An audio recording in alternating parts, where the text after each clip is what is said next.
Hi everybody, Emilie Chamel here for Pinkfresh Studio, and today we're looking at technique to make the most out of our authors, dies and stamps.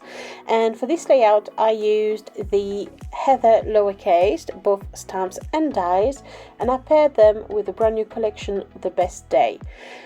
The best way for me to pair collection as well as stamps is to simply match your ink pads to the collection you're using. So that's what I did at the start. And now I'm going about stamping random letters onto a white cardstock background. I keep each letters with one specific color, and I go about every time I change a letter, I change my color and I cluster load those stamping letters on the right hand side of my layout.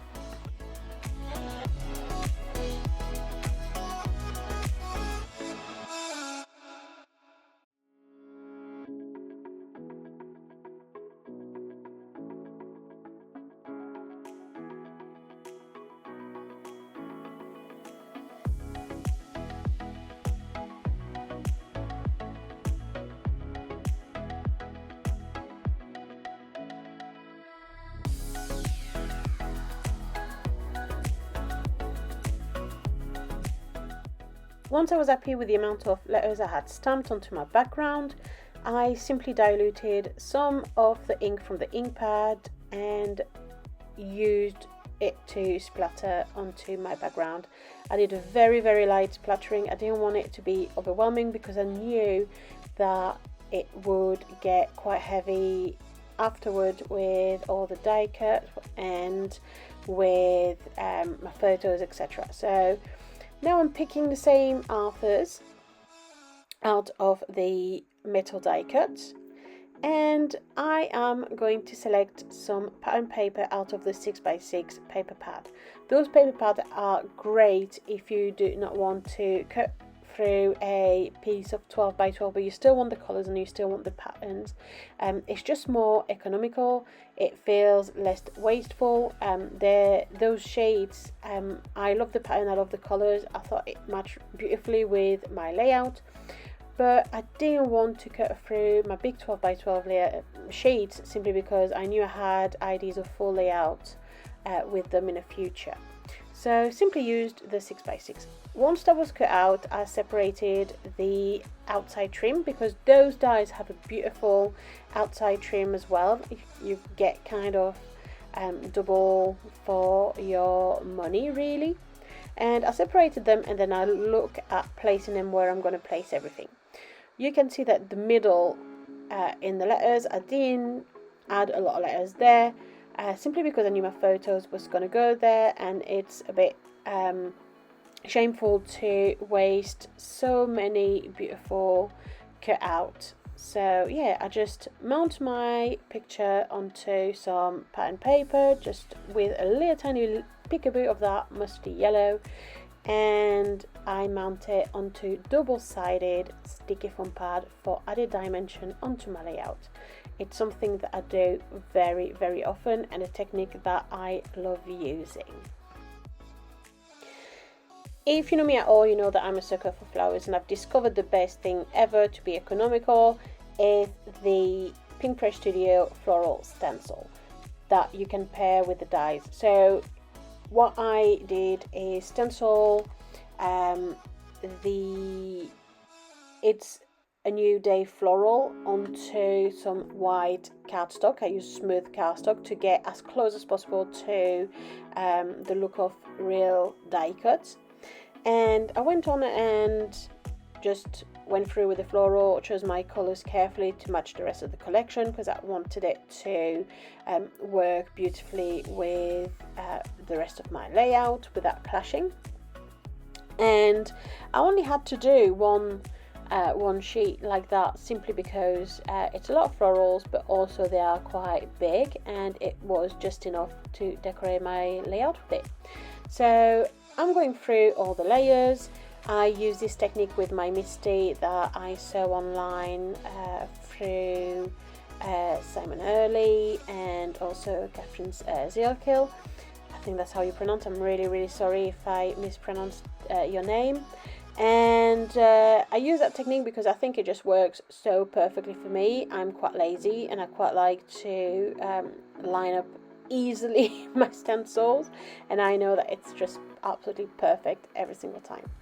And then I went away and put it through my die cutting machine.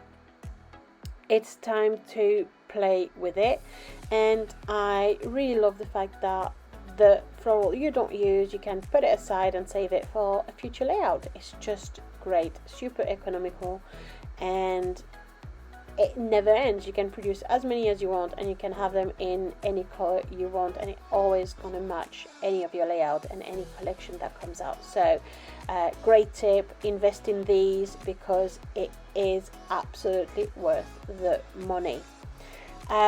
Next I went on to finally glue down my letters. I almost did it earlier on into my process, but I decided to wait and glue it as I would glue any embellishment normally.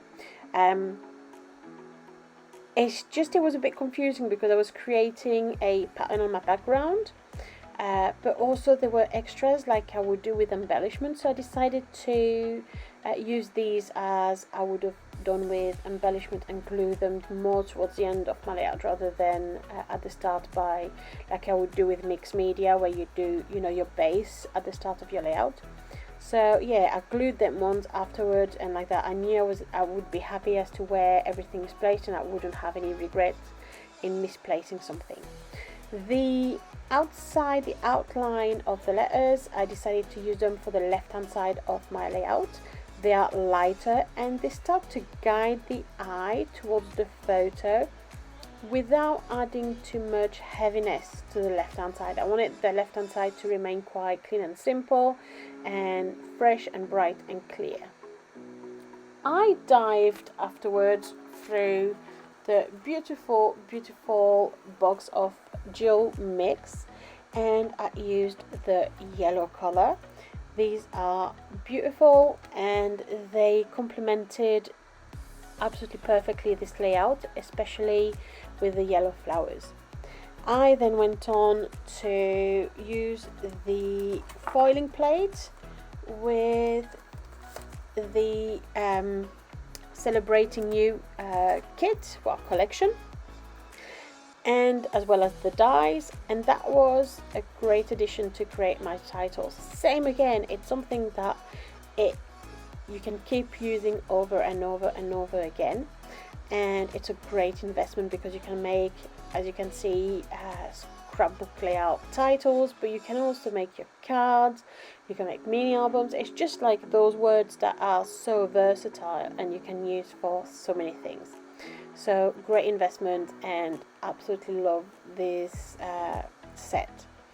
I then used some of the actual die cut from the brand new collection Best Day, and it just all worked together so beautifully. Just by carefully choosing your colors and matching, you can just stretch your collection so much further, simply because look, all I did is I used just a few scraps of papers, and I think I only have 2 ephemeras from the ephemera pack on that layout, and 1 puffy sticker, and the rest is just stamps and die cuts and stencils, so things that don't go away, and you're going to have that forever. And there you go, that's my layout done. I really hope you enjoyed this video. I hope that you've picked up a few tips and tricks, and thank you so much for watching.